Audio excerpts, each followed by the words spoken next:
Spoštovane učiteljice, dobrodošli na drugem dnevu četrte konferencije Zabavni STEAM kot inovativno učno okolje, ki letos poteka v okviru Festivala robotike in umetne inteligence.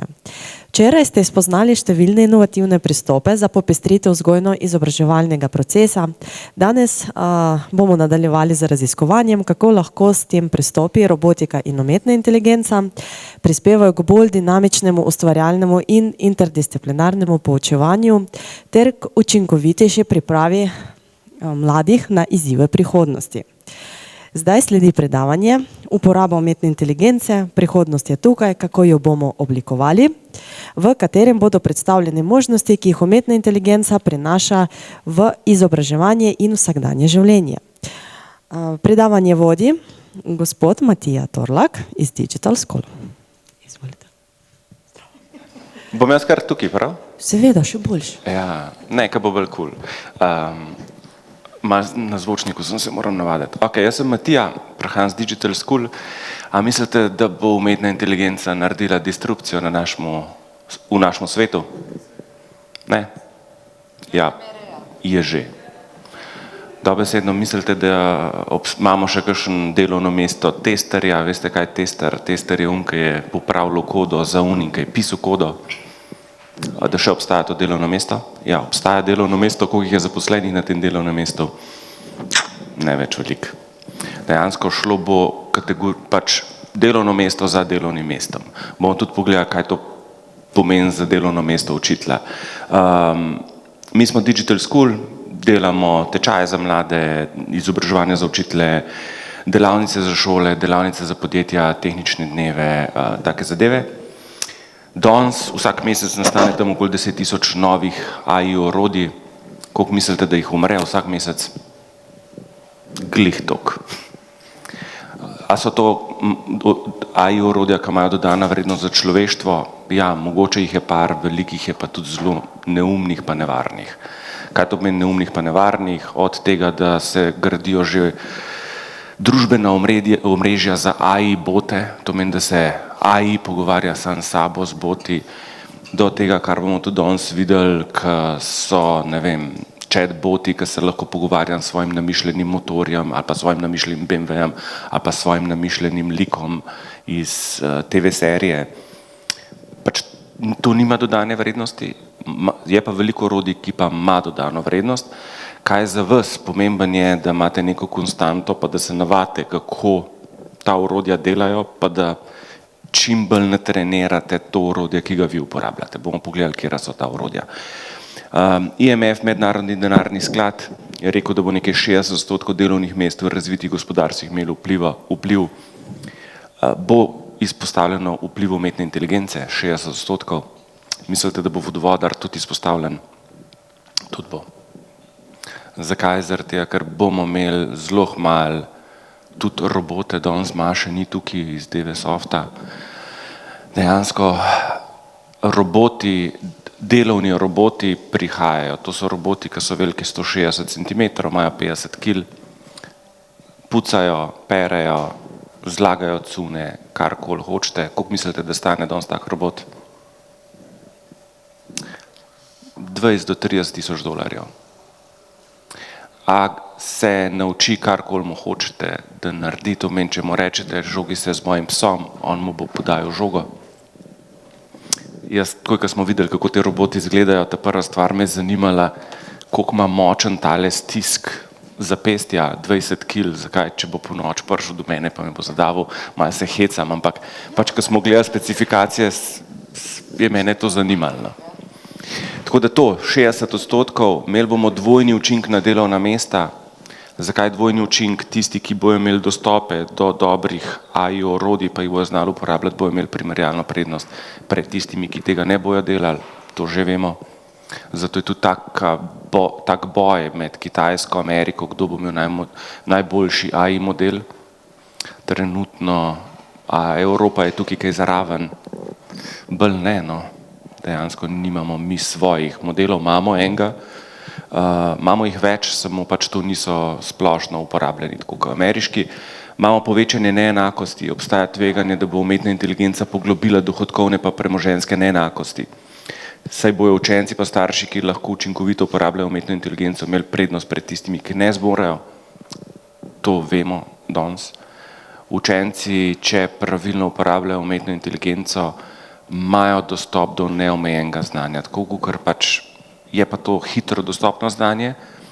Vemo tudi, da kognitivne sposobnosti, če to nepravilno uporabljaš, padejo dol. Zdajle so raziskave se šele zdajle dogajajo. Raziskava od Gallup, to je oni merijo zavzetost zaposlenih, so ugotovili, da samo 26% zaposlenih pravilno uporablja umetno inteligenco in ta umetna inteligenca pomaga, da so bolj kreativni. Ostali 75% uporabljajo umetno inteligenco tako, da dejansko nam pohitri naše delovne naloge, nismo pa bolj kreativni. Kaj to pomeni, da nismo dodali dodane vrednosti, ampak nam se mori tudi naša. Imajo pa orodja umetne inteligenco opcijo, ne samo da vam ri tudi naša, pa da ste učinkovitejši, ampak da naredite nekaj novega. In to zdaj 26% zaposlenih to zna. Naša naloga pa je, da pokažemo čim več showcaseov, pa da v bistvu vidimo, kje pa lahko damo nekaj več s pomočjo te dodatne tehnologije. Kaj še IMF, Mednarodni denarni sklad, pravi, da je treba narediti potrebo po prilagodljivih politikah. Kaj so prilagodljive politike? Pač ne bomo vsi mogli, ko bo umetna inteligenca prevzela določene naloge, ne bomo mogli biti vsi učitelji joge. Kaj to pomeni, da ne bomo mogli biti vsi učitelji joge? Kaj bomo delali, če bojo naloge, ki jih mi zdaj upravljamo, izvajala umetna inteligenca? Ste kaj razmislili o tem?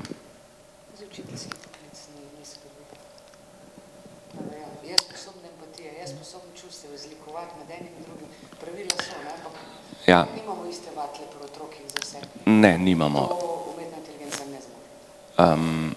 Tako, morate vedeti, da mi smo danes pri umetni inteligenci tam, ki je bilo leta 93 ali pa 95 za splet. Mi nismo vedeli, da bomo imeli Google, mi nismo vedeli, da bomo imeli družbena omrežja, ki bi nas morala povezovati, pa nas povezujejo danes, ne razdružujejo nas. Nismo vedeli, da bomo imeli delovno mesto vplivneža in upravljalca družbenih mrež. Nismo vedeli, da bomo imeli kibernetski terorizem. Jaz sem samo hočem povedati, mi smo danes čisto na začetku. In to je tehnologija, ki je, a lahko nekaj naredimo? Ok. Kaj je, začetek smo zdajle. Kaj to meni začetek? In ne vemo, lahko gre v pravo smer, kaj pa danes že umetna inteligenca, da dobi vsak učenec 100% dediciranega AI tutorja, ki se prilagodi njegovi hitrosti, če ga zna uporabljati. A bomo tudi zdaj prišli do ene zelo zanimive slike, to je slika, ki je stara en teden. Dejansko to je naredil eno zelo znano podjetje Anthropic, kjer so delovna mesta, kjer bo umetna inteligenca lahko naredila večino nalog. Tole, kar imate z modro, to so pričakovanja, ki jih je dal model ven, rdeče je pa to, kar se danes dogaja. Kaj to pomeni? Vodstveni poklici jih lahko skoraj 100% nadomesti umetna inteligenca.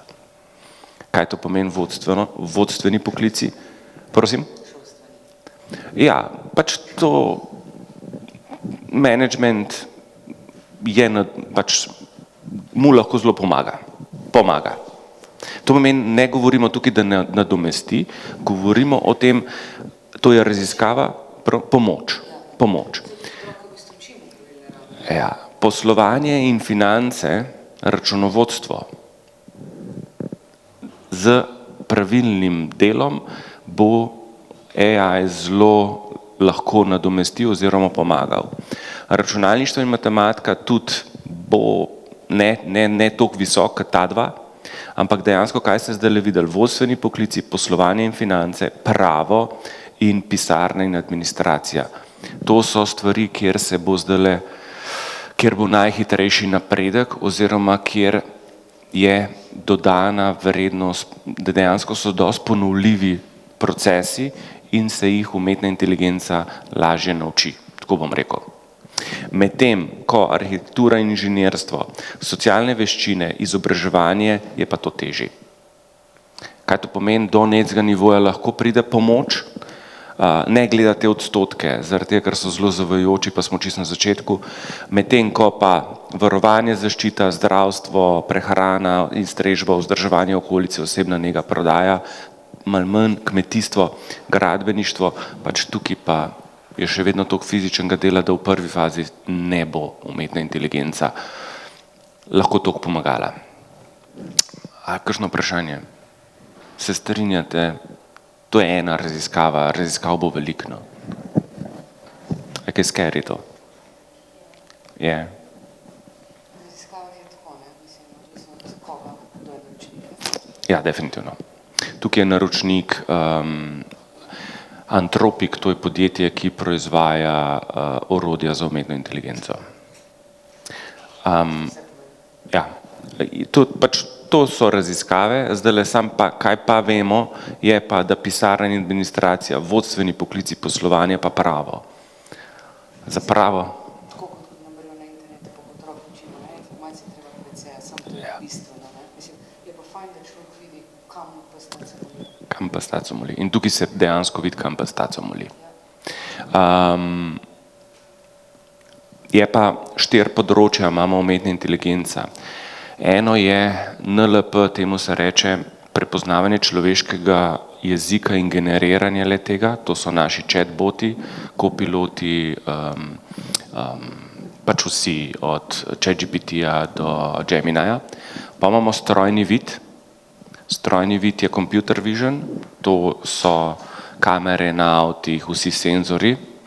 Potem imamo priporočilne sisteme, recommendation system, to imate v YouTubeu, v Spotifyu, v Netflixu, ko priporoča, ali pa to so družbena omrežja, zaradi tega, ker sta dve prijateljici na družbenem omrežju, mi vas lahko pač profiliramo v nulo. To meni, naredite 4 slike, vidimo, da hodite tja na dopust, da imate radi pse, ste končali to pa to šolo, tudi vice, kako zapravljate, zakaj ste, ker imamo cookije na spletnih straneh in vidimo, kako kupujete, če kupujete prek spleta, kako uporabljate plačilna sredstva. Pač to se vse združi in se grupira in to so recommendation systems. To. Zadnjo področje, to imeli smo prepoznavanje naravnega jezika, strojni vid, recommendationing system, pa damo pa še robote skupaj. Ko damo pa te 4 stvari skupaj, je pa uporabna vrednost večja. Zdajle sta 2 področji, kjer se pač ta robotizacija, da se to zelo razvija. Eno so samovozeči avtomobili. To je ena stvar, pač, ki je v Evropi zakonodajno prepovedana, v Ameriki to šiba na polno. Ker mogo ločevati, ne? Naprimer, veste tisti testi, ali psa, ali staro mamo, ne? Se pravi, otroka, staro mamo. To on prepozna, mislim, to je bil največji problem pri teh avtomobilih, ne? Dejansko statistično so zdajle zaračunali, da je nekje 100.000-krat bolj učinkovit kot človek pri sprejemanju teh odločitev. V Evropi se pa mi ne moramo odločati, kaj, a staro mamo ali psa, zato je v Evropi model prepovedan in v Evropi samovozeči avtomobili ne smejo voziti. V Ameriki bomo pogledali, je zakonodaja majčkeno drugačna, je pa vse dovoljen. Kaj to meni, da se s tem ne ukvarjajo. In zdaj imate zelo veliko odstotnost, verjetnost, da v New Yorku, v San Franciscu ali pa LA-ju, ko greste iz taksija, ko iščete taksi, da bo taksi samovozeč. To meni, da ne bo imel več človeka. Isto se bo zdaj zgodilo v Londonu, isto se bo zgodilo v Tokiju, letos gre Waymo pa Robotaxi, to sta 2 večji podjetji, ki to delata v 50 mest v Ameriki. Ja. Počasnej voz, ugotovili so, da že tudi najde hitrejše poti, bližnjice, da se bolj prilagaja prometu, je pa vse počasneje. Je pa izkušnja je dobro sprejeta. Tako da to gre naprej. Zdajle pri najstnikih, kako uporabljajo umetno inteligenco, osnovnošolci 12 do 15 let, 88%, pač to je že given fact. Zdaj pa, kaj pa je, zakaj jo uporabljajo? Za šolsko delo, za raziskovanje stvari, ki zanimajo, iz radovednosti pa za zabavo. 71% osnovnošolcev pa 56% srednješolcev se je že srečalo s tveganji. Tveganja so napačni odgovori oziroma halucinacija, pa lažne zavajajoče slike ali pa posnetki, temu se reče deepfake. Tako da to je Slovenija 2025 anketa.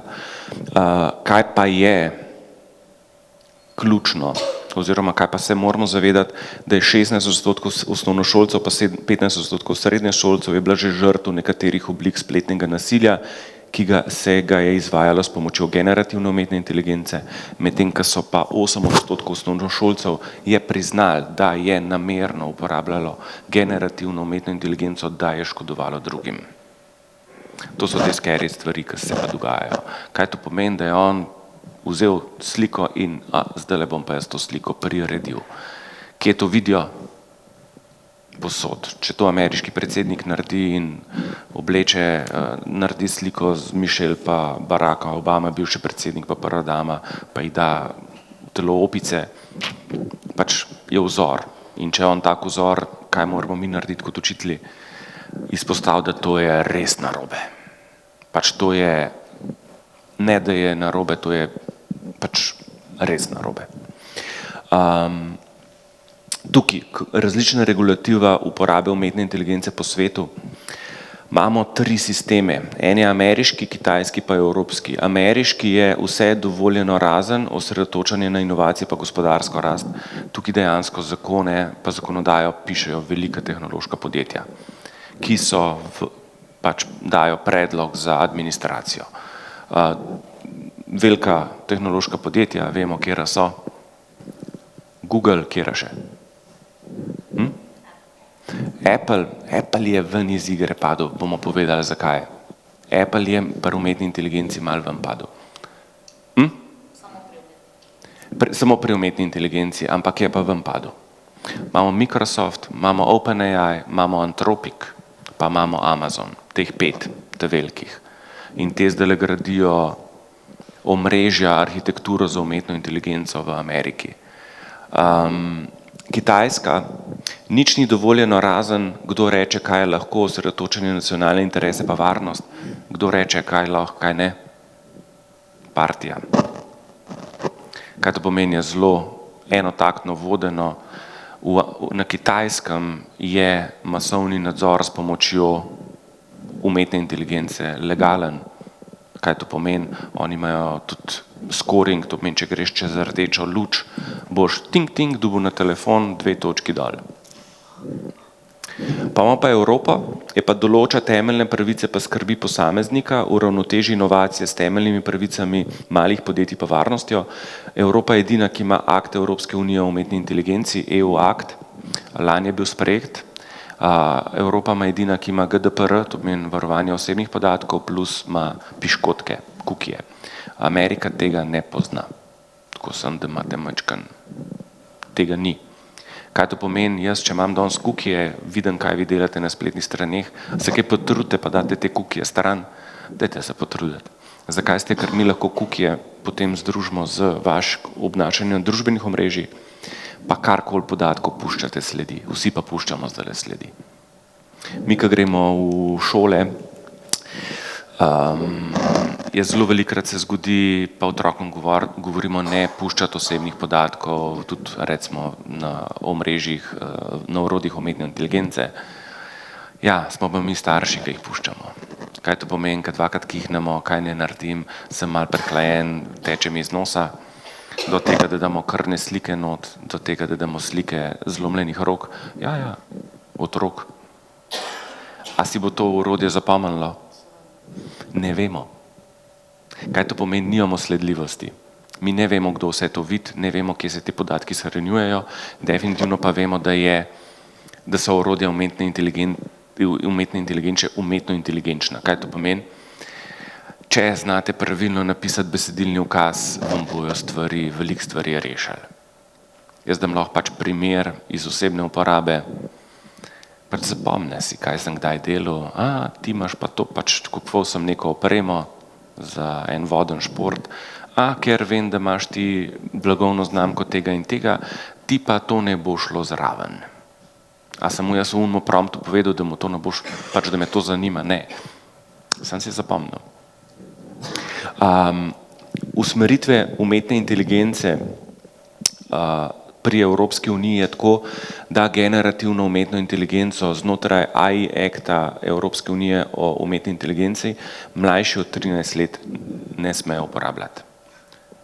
Generativno umetno inteligenco. Kaj je generativna umetna inteligenca? Generativna umetna inteligenca je umetna inteligenca, ki nekaj generira novega. To so vsi chatboti. Tako da varnost, transparentnost v šoli odloča človek, ne robot, pa pravica do znanja. To piše v temu aktu, kaj to meni varnost. Otroci so posebej zaščiteni, otroci ne smejo biti tarča manipulacije algoritmov. Po drugi strani, a lahko otrok pride na ChatGPT ali pa na Gemini ali pa na Copilota mlajši od 13 let? Brez problema. A so kakšne omejitve, a se mora zlagati o svojih letih? Ne, tudi to mu ni treba. Če se za Google more zlagati, koliko je star, se mu tukaj tudi tega ni treba. To meni, da to še ni urejen. Zakaj ste, ker so to več ali manj ameriška podjetja? Se bojo prilagajala na evropsko zakonodajo, sam danes temu še ni tako. Transparentnost, otrok mora vedeti, kdaj govori z robotom in kdaj je slika lažna. To pomeni, v primeru, če je bilo nekaj ustvarjeno z umetno inteligenco, je treba napisati. To je bilo ukvarjeno z umetno inteligenco. V šoli odloča človek, ne robot. AI akt piše, da učitelji ne smejo. Umetna inteligenca ne sme dajati ocen in ne sme razporejati učence v različne razrede. To mora narediti učitelj. Umetna inteligenca mu pa lahko majčkeno pomaga. Ne sme pa, odločitev mora biti na človeku. Pa zakon ne dovoljuje, ampak spodbuja učenje o tem, kako umetna inteligenca deluje. Tako da, kaj moramo mi vedeti? Danes z EU aktom je prepovedana uporaba generativne umetne inteligence pri mlajših od 13 let. Tole je bilo narejeno strani orodja umetne inteligence in tako morate narediti v primeru, če uporabljate orodje umetne inteligence. Kaj to pomeni? Tako kot 13-letniku ne damo voziti avta, tudi umetne inteligence ne uporabljamo brez kritičnega razmišljanja. Preverjanje dejstev, razumevanje, dvom, vprašanja pa presoja. Pri fantih je to še kasneje. Kaj to pomeni? Vemo, da je razvoj pri fantih med 11 pa 14 je kritična za fante. Kaj to pomeni, takrat se razvija, kaj je prav, kaj je narobe. Pri puncah je to med 11 in pa 13. Pri določenih nas moških še kasneje. No. Sam pač ja, takrat je res to kritično obdobje. Kaj lahko vi kot učitelji naredite, kaj lahko kot starši naredite? Priporočilo, ki ga daje EU akt, je za učence stare 13 let ali več se priporoča Microsoft Copilot prek šolske licence. Zakaj šolska licenca? Z AI računom imate vsi učitelji in učenci dostop do Microsoft Copilota. To je edino orodje, ki zagotavlja, da ne bo delilo osebnih podatkov ne bo shranjevalo osebnih podatkov, plus da se ne trenira na teh podatkih, ko ste prijavljeni za AI računom. To je ful razlika. Zdajle, moramo zaupati Microsoftu, zakaj? Zaradi tega, ker pač tukaj smo na zaupanju. Je pa ministrstvo, ima podpisano licenco za AI in zato tudi vsakmu učencu pripada. Učenec pa šola pa morata biti pozorna na pogoje uporabe. Kaj to pomeni? Zasebnost in varnost podatkov. Priporočila za pravilno pa etično rabo: spoštuj zasebnost, prepreč škodo, bod kritičen pa ohrani samostojnost. Zakaj samostojnost? Moti se. Se bo vedno manj motila, ampak po drugi strani pa pridemo zdaj do problema pristranskosti. Zakaj? Umetna inteligenca se uči na zgodovinskih podatkih. In če so zgodovinski podatki zavajajoči, bo dala ona odgovor. Najboljši primer je temu Amazon, poznate? Amazon je naredil tool AI Recruiter, to pomeni, da je, ko ste vi napisali CV, ste poslali temu toolu in on je naredil izbor, koga bo povabil v službo na razgovor. Mislite, da je povabil kakšno punco? Ne. Vabil je moške. Zakaj? Vzel je zgodovinske podatke in natrenirali so ga na temu, Kdo je v prvem letu, ko je bil v službi, napredoval? In kdo je v Amazonu napredoval v prvem letu? Moški. Pač ne vemo, kaj je v njihovi firmi narobe ali pa prav, ampak napredovali so moški. In ko so to ugotovili, da vabsa moške na razgovor, so mu dali modelu prepoved, ne glej spola. Kaj je on začel delati model, ta AI rekruter, iskal je vzorce. Vzorci so bili ob 10 rad igra igrce, vzorc je bil sam dela svoje pivo, rad spi do 11 zvečer, zjutraj pač zelo se hecam. Samo on je iskal vzorce. In kaj je spet naredil, ko so mu dali ven spol, a je povabil kakšno žensko na razgovor? Ne. Zakaj? Ker je iskal vzorce in ker je bil natreniran. In če ste natrenirani na napačnih podatkih, ne pričakovati pa pravilnega odgovora. On išče vzorce. Zdajle, tole bomo preskočili, to je problematična raba umetne inteligence, to pomeni, da si danes lahko narediš svojega fanta, ki se bo do onemoglosti pogovarjal z vami. Create your own boyfriend. Ja, to se dogaja, da ne boste mislili. Do tega, da lahko naredite bota, ki bo se pogovarjal z vami do onemoglosti in mu rečete, pogovarjam se z Gandalfom Sivim iz Gospodarja prstanov ali pa Sonicom iz Igrce, do deep nudov, to pomeni, dam not sliko te sleče, to je zelo nevaren, to je res bad. A je težko priti do tacga tula? Ne, s parimi kliki. Načeloma so zdaj tudi določena orodja umetne inteligence, ki imajo to že ukorporirano, zakaj, ker je smešen, ni smešen, nevaren je. Do Snapchatov, ki imajo AI bote not, ki se pogovarjajo do onemoglosti z otroci, pač pustimo to.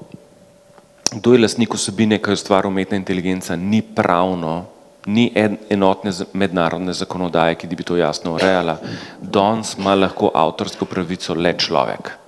To meni zdaj prihajamo čisto novo področje, ki ne vemo sploh, ko nekaj naredi, tole sliko je naredila umetna inteligenca, vidite, da je vse narobe tukaj, APP-O-P-P-R-I-B-T, kaj je to? To namerno damo not. To pomeni, to je vse fake.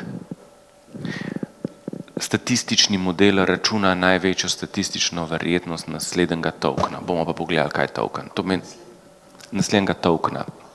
Token je pa lahko črka, zlog ali beseda. Kaj vam sam hočem povedati, da tole se bomo vse še mi, ljudje, morali zmeniti. Kdo je lastnik tega dela? To tudi EU akt o umetni inteligenci danes še ne zna odgovoriti.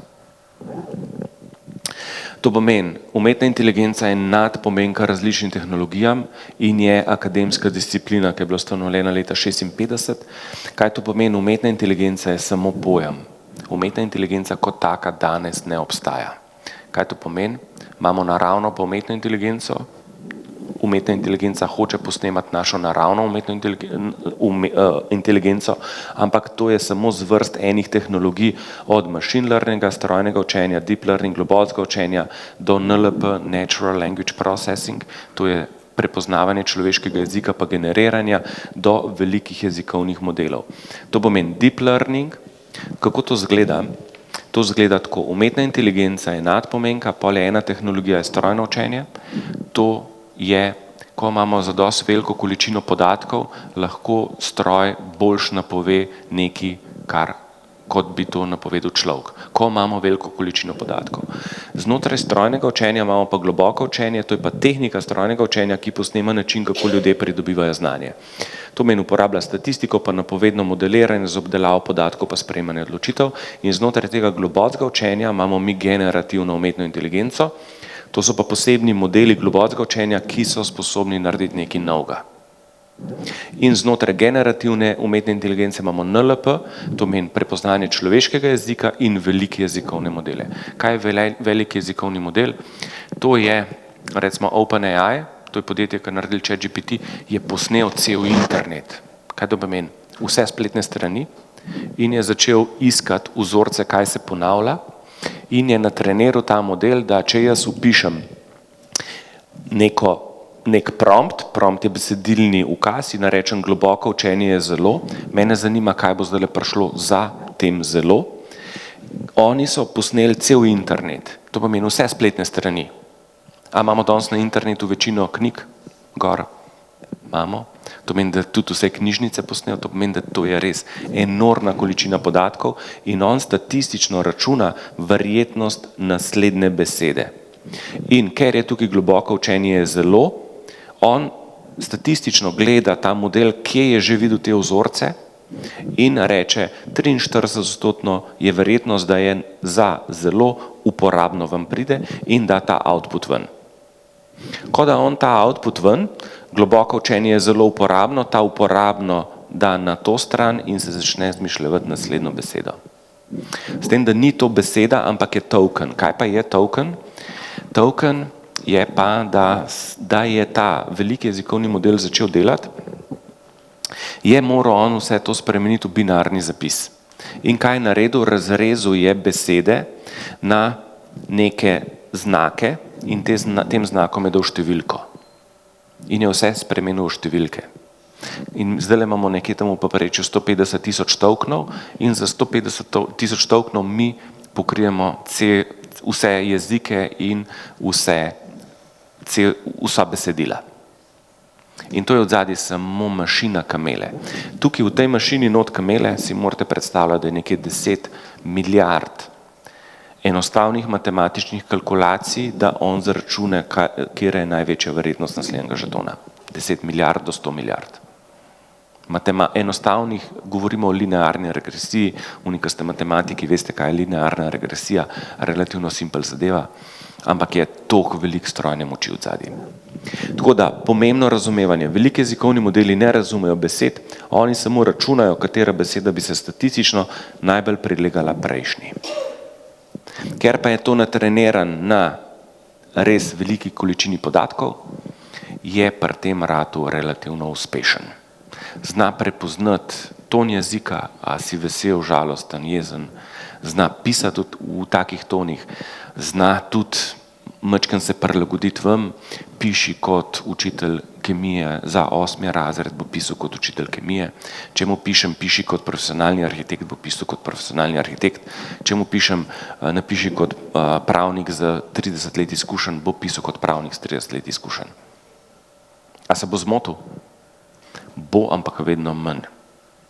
Če smo imeli novembra 2022 je prišel ChatGPT, ta prvi model ven 3.0, se je veliko več motil, kakor pa zdajle model, ki je prišel zdajle.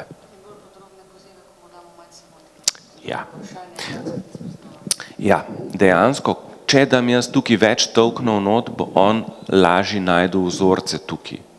In bolj, ko mu dam jaz dober poziv, kaj to pomeni, pa bomo zdajle kar pogledati, tole bom preskočil, pa bom šel pol nazaj. Dejansko, vi morate dati dober poziv. Dober poziv je, da mu date nalogo. Naredi mi 45 minut učni načrt. Date mu kontekst. Sem učitelj kemije 8. razreda. In naloga pa konteksta nujna. Brez tega je on zgubljen.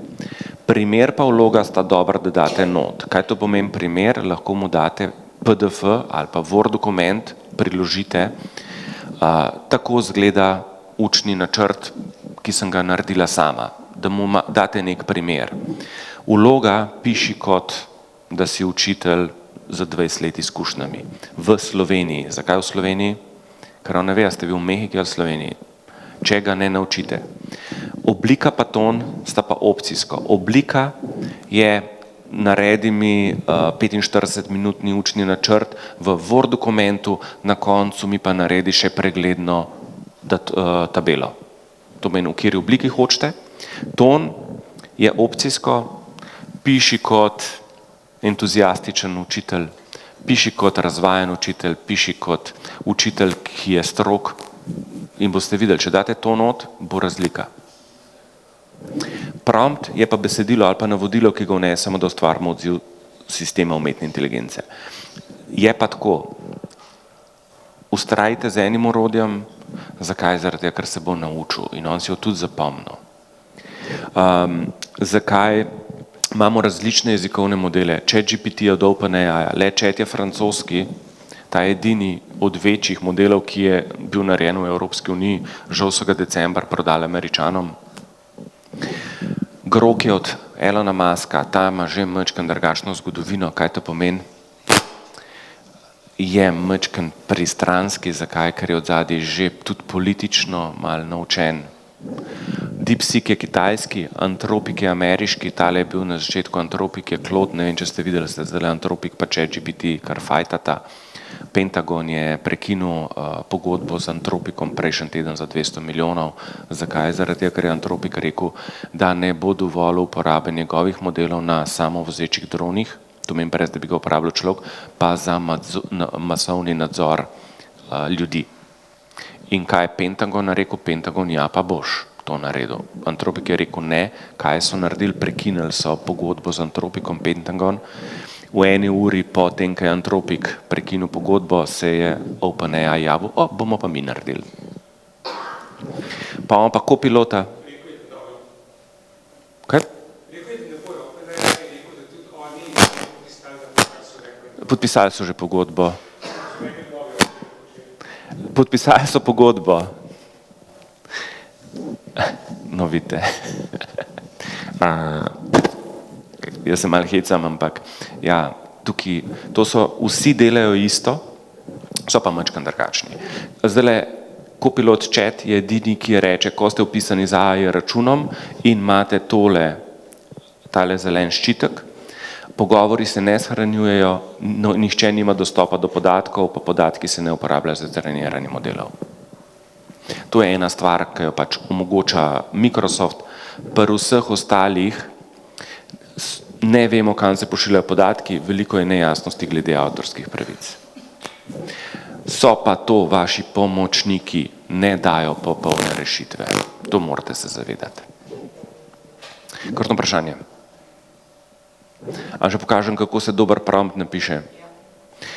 Ok, treba je dati kontekst, treba je dati cilj, treba je dati vir, treba je dati pričakovanja, kako to zgleda. Kontekst. Sem učitelj kemije v 9. razredu osnovne šole, moji učenci imajo različna predznanja, nekateri se težko koncentrirajo pri teoretičnih razlagah, zato iščem načine, kako snov približati njihovemu vsakdanu. To pomeni, to je kontekst. Cilj. Pripravi načrt za 45-minutno učno uro na temo kisline in baze. Želim, da je ura interaktivna in vključuje praktičen poskus, ki ga lahko izvedemo z običajnimi gospodinjskimi pripomočki. To je cilj. Vir. Pri snovanju se opri na učni načrt za osnovne šole in uporabi koncept učenja z odkrivanjem, priloži mu PDF letnega učnega načrta, ki je dostopen na spletu. Samo date mu not kot prilogo. Pričakovanja, rezultat naj bo strukturiran v obliki tabele. Dejansko to lahko tudi spustite. Zdajle, hack življenjski pa je, da vi v Copilota napišete, pomagaj mi napisati prompt. In vam bo on napisal lep tekst, vi pa pol copy-pastate ta tekst, odprete nov zavihek, nov prompt, skopirate tekst in ta prompt popravite. Trikrat bom rekel popravite in ga spremenite, da bo imel vašo konotacijo, vašo dušo, vaše zahteve pravilne not. Ampak kaj vam bo naredil? En takle prompt boste brez problema naredili. Zakaj ste? Ker vam bo on napisal osnovo, vi boste dali pa sebe not. Smo zmenjeni? Lahko vam dam PDF, vam bom poslal, prav? Točno to. Tako da to. To meni uporabljajo umetno inteligenco kot pomoč, ne kot zamenjavo. Vedno preverite informacije pa vire, zdajle pri Copilotu imate zraven točke, 1, 2, 3, kliknite na un vir, pa se vi odločite, je to relevanten vir, ki mi zaupate ali ne. On gleda po spletu. Na spletu imamo dobre stvari, pa imamo slabe stvari. Vi ste naravno inteligentni, vi rečete, kjer je za vas relevanten vir. Ne delite osebnih podatkov, kljub temu, da on pravi, da se ne uči iz vaših podatkov, osebna imena, telefonske, ne dati notno od otrok, pa tudi vaših. Zakaj ste, ker ne veste, kaj bo čez 5 let. Jasno povejte, kdaj ste uporabljali pri domačih nalogah, plakatih. Vedno, pri pripravi sem uporabil pomoč orodja AI, ne uporabljate AI za goljufanje, to rečete otrokom.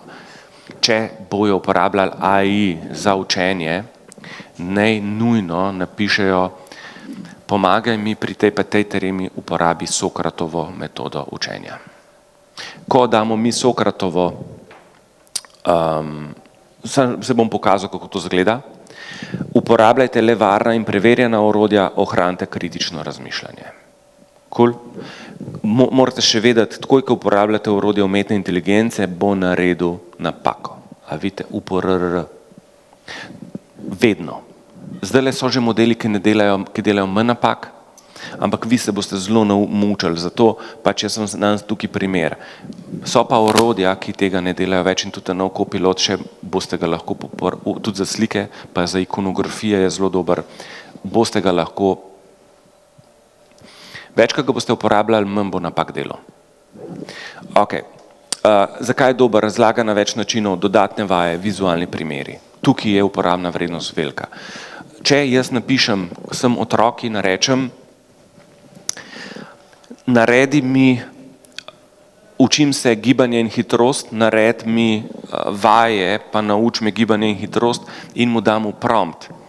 Napiši mi prompt za učenje gibanja in hitrosti za 8. razred osnovne šole, po Sokratovi metodi mu bo dal ven takle prompt. Kaj to pomeni? Naredi strukturirano razlago fizikalne teme za 8. razred osnovne šole v Sloveniji, upoštevaj naslednja pravila, ne naredi naloge namesto mene, ampak mi pomagaj razumeti postopke. Postavljal bo otroku vprašanja, ne bo mu dal rešitve. Najprej razloži temeljne pojme na jasen in starosti primeren način z enostavnimi primeri iz vsakdanjega življenja, vodi me skozi razmišljanje, postavi pod vprašanje, da preveriš, razumem. Tak prompt, ko napiše otrok not, ima dodano vrednost. Ne bo mu dal rešitve, ampak ga bo vodil. In tako kot Astra, čisto isto. Če uporabljate Sokratovo metodo. Astra ima dve opciji, lahko grem tukajle, Astra ima reševalec ali pa Sokrat. In če greš na Sokrata, te bo vodil po korakih, s tem, da tukaj je to plačljiv.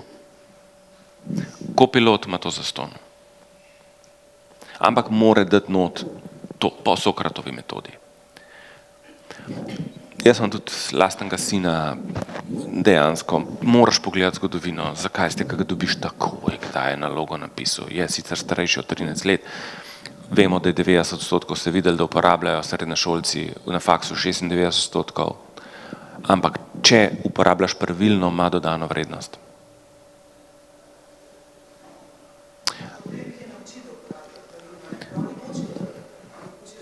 Čim hitreje.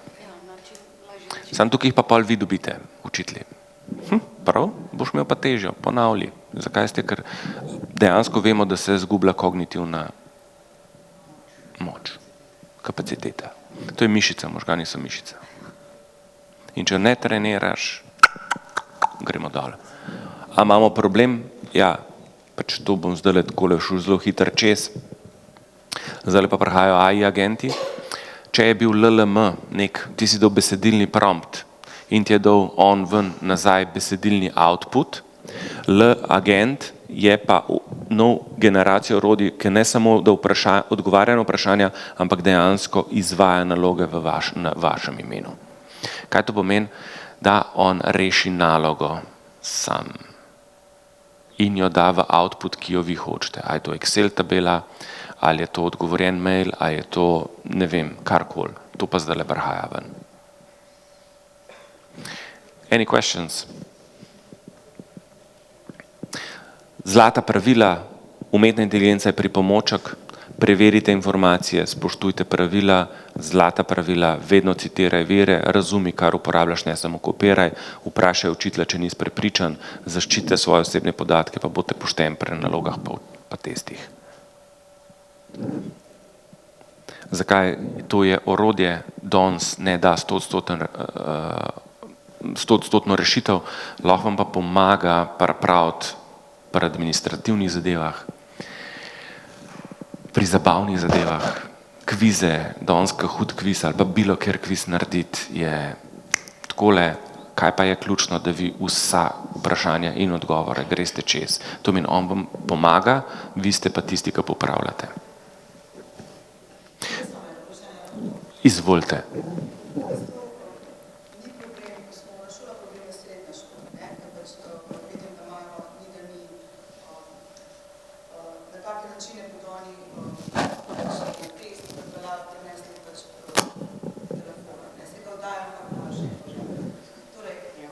Mora narediti test, da ni rešljivo s pomočjo. Če ima on, tukaj imamo Astra se bo, a pa tako bom rekel, mi veliko rešujemo, recimo s Copilotom smo testirali, nekje 90% je vedno pisano. Do zdajle. Zelo velika verjetnost, da bo čez 2 meseca pisal 100%. To meni, tudi na inštitutu Jože Štefan, ta novi modeli so matematično, Google ima recimo to so imate močnejše modele, te novejši modeli vam rešijo vse naloge iz univerzijade za matematiko. Torej mi imamo moči varovanja. Nimamo še danes. Ne vemo. Ja.